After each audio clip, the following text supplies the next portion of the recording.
Hello friend, कैसे हैं आप सभी। आपका हमारे YouTube channel chemistry point by doctor CV sir में स्वागत है। इससे पहले लेक्चर में मैंने आपको बताया कि फर्स्ट ऑर्डर रिएक्शन का जो डेरिवेशन होता है वो क्या होता है, इसकी डेफिनेशन क्या होती है और इसके कैरेक्टर क्या होते हैं। तो अब हम समझते हैं कि फर्स्ट ऑर्डर रिएक्शन और हाफ लाइफ टाइम में क्या रिलेशन होता है। तो इसका वो कैरेक्टर ही है first order reaction and half life time, यानी हम बोल सकते हैं relation between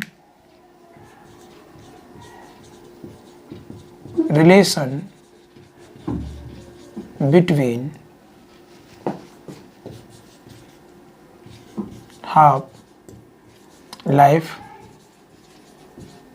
period and first order reaction and अभी कॉन्सेंट्रेशन की बात and first order reaction, first order reaction अर्ध आयुकाल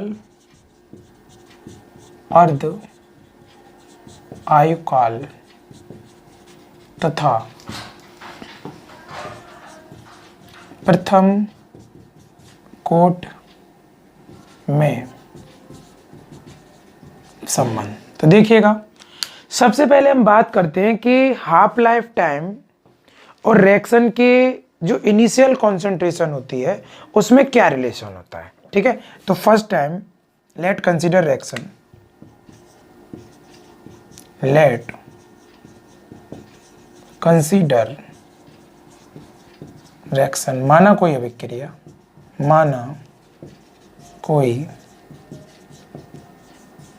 अभिक्रिया। ओके, कोई हमने रिएक्शन मान ली भाई, ए एरो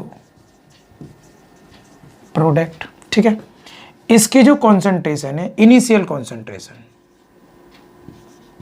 इनिशियल यानी T is equal to T पर इनिशियल कॉन्सेंट्रेशन A मोल पर लीटर है। ओके, और यहां इसकी कॉन्सेंट्रेशन 0 है।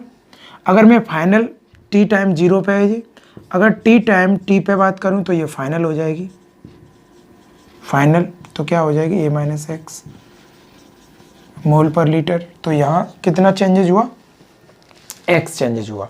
तो मैं रिलेशन की बात कर रहा हूँ, हाफ लाइफ टाइम में रिलेशन क्या होता है। तो एन टाइम की रिएक्शन के लिए हाफ लाइफ टाइम में रिलेशन होता है 1/2 प्रोपोर्शनल a और 1 माइनस n, ये रिलेशन होता है। तो इस रिलेशन को अगर मैं अप्लाई करूं, the relation between half life time and N time concentration, N time concentration, तो रिलेशन क्या होता है भाई, T 1/2 प्रोपोर्शनल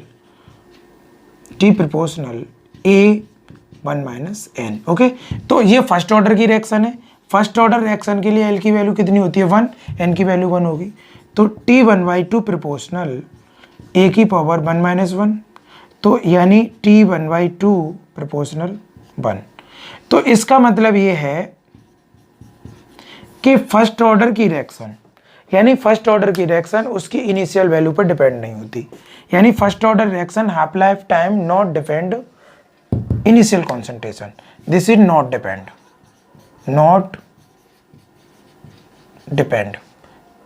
यानी ये फर्स्ट ऑर्डर की रिएक्शन इनिशियल टाइम पे डिपेंड नहीं होती। अगर मैं यहाँ रिलेशन की बात करूँ, first order and second order की रिएक्शन में रिलेशन बात करें, अब हम रिलेशन की बात करते हैं, रिलेशन बिटवीन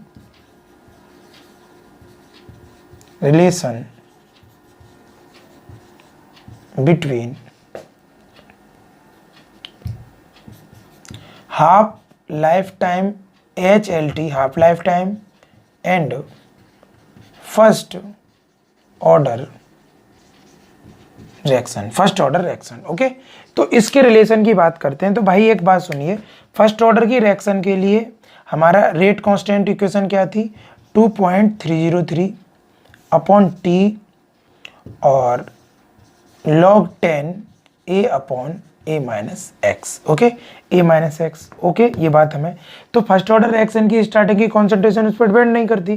तो अगर यहाँ हम हाफ लाइफ टाइम में रिलेशन इंडिकेट कर रहे हैं तो T को हम T 1/2 से शो करेंगे और उसकी इनिशियल जो वैल्यू है वो A ही रहेगी और उसकी जो फाइनल वैल्यू है तो ये हो जाएगी A/2। क्या हो जाएगी, A/2। तो पुट इस इक्वेशन में इन वैल्यूओं को लगा देंगे हम, ये सारी वैल्यू इस इक्वेशन में पुट करते हैं तो देखिए क्या रिलेशन आता है, K is equal to 2.303 upon T1/2 log 10 A upon A/2। A से ए कैंसिल हो जाएगा, 2 ऊपर पहुंच जाएगा, तो K बराबर 2.03 T1/2 log 10(2) और log 10(2) की वैल्यू 0.3010 होती है, कितनी होती है 3010, इसकी वैल्यू पुट कर देंगे तो K बराबर, ये न्यूमेरिकल में काम आने वाली फॉर्म है, 2.303 T1/2 इंटू 0.0310। ओके, इसका मल्टीप्लाई करने के बाद क्या आएगा 0.693 upon K, this is T1/2। T1/2 हमने बताया था हाफ लाइफ टाइम को T1/2 से या T0.5 से या T50% से डिनोट करते हैं। Okay, this is relation rate constant and half life time. ये हमारे जितने भी न्यूमेरिकल हैं फर्स्ट ऑर्डर रिएक्शन के और हाफ लाइफ टाइम के, उसमें काम आएगा। आई होप ये पूरा आर्टिकल आपकी समझ में आ गया होगा, आप इसका स्क्रीनशॉट ले लीजिए। अब मैं बताऊंगा आपको एग्जाम्पल के फर्स्ट ऑर्डर रिएक्शन के एग्जाम्पल कहाँ कहाँ फॉलो होते हैं। ओके, तो देखिएगा, इसका स्क्रीनशॉट ले लो फटाफट से। ठीक है भाई, अब हम बात करेंगे कि फर्स्ट ऑर्डर रिएक्शन के एग्जाम्पल क्या है, और जैसे हमने जीरो ऑर्डर रिएक्शन के बताए थे उसी तरीके से हम फर्स्ट ऑर्डर रिएक्शन की बात करेंगे।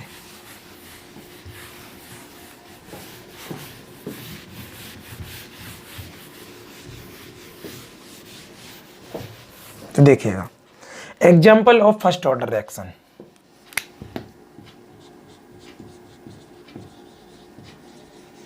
एग्जाम्पल ऑफ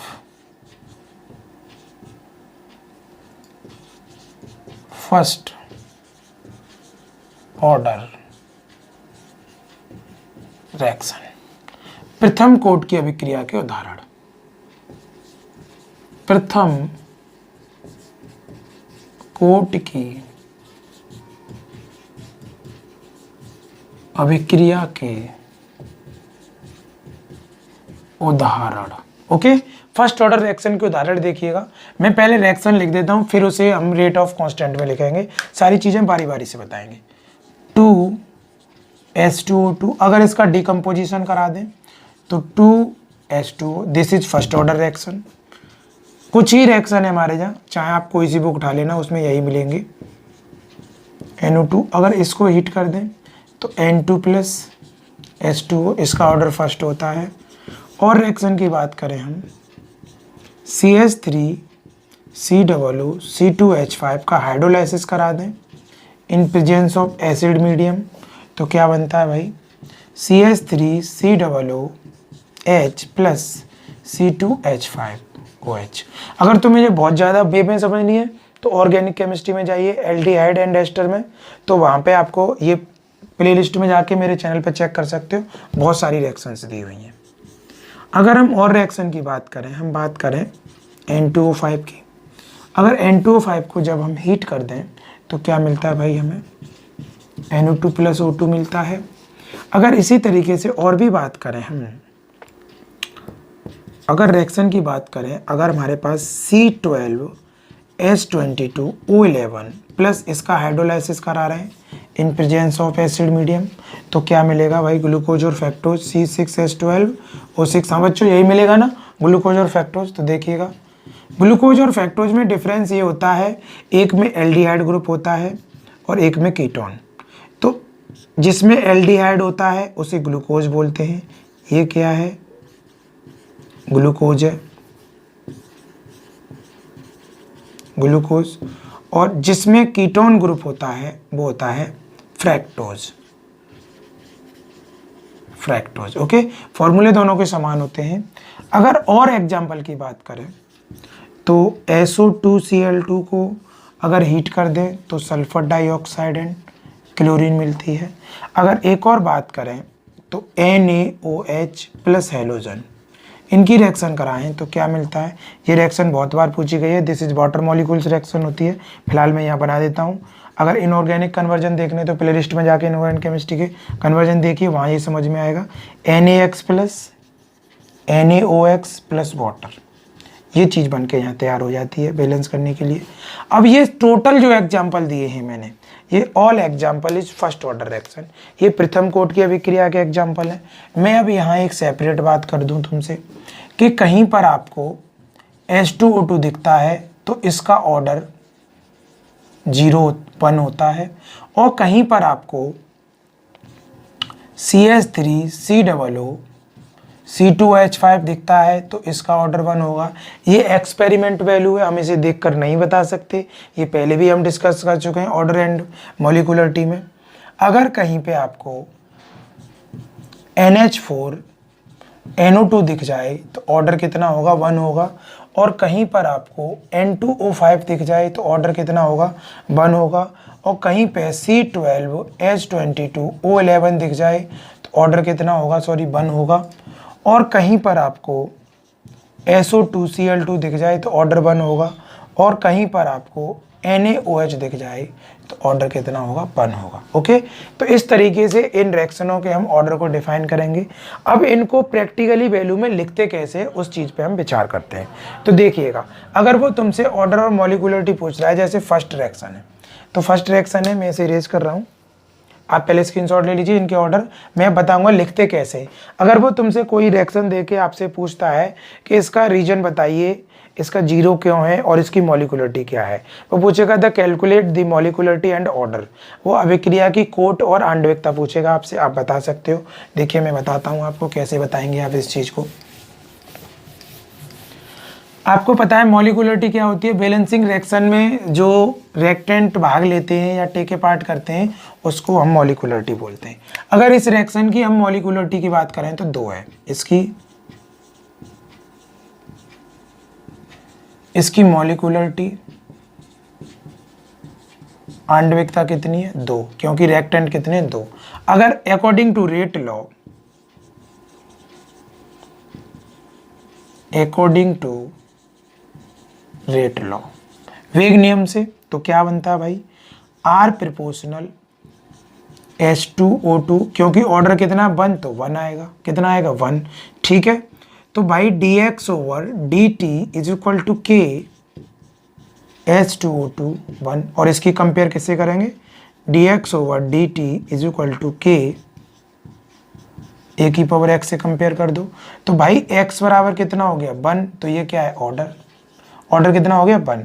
इसी तरीके से अगर कोई दूसरी रिएक्शन लेते हैं आप, जैसे CH3COO C2H5 plus hydrolysis in presence of water, sorry acid, तो क्या मिलेगा, CH3COOH प्लस C2H5OH, ठीक है। अगर इसकी मॉलिक्यूलरिटी पूछता है तो मॉलिक्यूलरिटी 1J और 1J 2 हो गई, मॉलिक्यूलरिटी कितनी हो गई, 1 और 1 2, तो इसकी बच्चों मॉलिक्यूलरिटी कितनी होगी भाई, 2, 1 + 1 कितनी हो गई, 2 मॉलिक्यूलरिटी। अगर वो बात करता है ऑर्डर की आपसे, तो ऑर्डर कैसे निकालेंगे, देखिए, तो according to rate law, according to rate law, rate law क्या कहता है भाई, R प्रोपोर्शनल A की पावर n और B की पावर m, x/m कुछ भी कर लो, नो प्रॉब्लम, ठीक है, यही होता है। तो n जी x है, ये y है, ठीक है। तो लगाइए R proportional CH3COO C2H5, order कितना है, अभी बताया हमने, कितना होता है, 1, तो इसकी पावर 1, और वाटर का हमने इससे पहले लेक्चर में बताया था 0 ऑर्डर में, वाटर का कितना होता है, तो R is equal to K CH3COO C2H5 की पावर 1 और H2O की पावर 0। तो अगर मैं इसकी जगह dx/dt लगा दूं और यहाँ K, तो CH3COO C2H5 पावर 1 और ये क्या हो जाएगा, 0। तो इसकी कंपेयर इससे करिए, तो भाई ऑर्डर क्या होता है, ऑर्डर बराबर होता है x + y, या m+n, तो 1 + 0 कितना हो गया 1, तो ऑर्डर कितना हो गया 1। इस तरीके से हम सारी रिएक्शनों के ऑर्डर और उसकी मॉलिक्यूलरिटी को पता कर सकते हैं। मैं पहले ही बता चुका हूँ कि ऑर्डर जो होती है, ऑर्डर जो वैल्यू होती है वो एक्सपेरिमेंटल वैल्यू होती है, और जो मॉलिक्यूलरिटी होती है वो जो रिएक्टेंट होते हैं, जो अभिकारक होते हैं, रिएक्शन में अभिकारक संतुलित यानी बैलेंस होने चाहिए तभी बता सकते हैं। कॉम्प्लेक्स रिएक्शन की हम मॉलिक्यूलरिटी को नहीं बता सकते, क्योंकि कॉम्प्लेक्स रिएक्शन जो होती है वो 2 एंड मोर स्टेप में होती है, तो मॉलिक्यूलरिटी नहीं बता सकते। ओनली सिंपल रिएक्शन की हम मॉलिक्यूलरिटी को डिफाइन कर सकते हैं। आई होप ये सारी बातें आपको समझ में आ गई होंगी, और इसकी स्टार्टिंग से यानी फर्स्ट लेक्चर से लेकर अब तक ये हमारा 9वां लेक्चर है, ये टोटल देख लीजिए। अब जो नेक्स्ट लेक्चर आएगा उसमें हम आपको बताएंगे न्यूमेरिकल कैसे सॉल्व करते हैं, बहुत अच्छे से बताएंगे और प्रॉपर आप सॉल्व करना सीखेंगे। तब तक के लिए जय हिंद, जय भारत।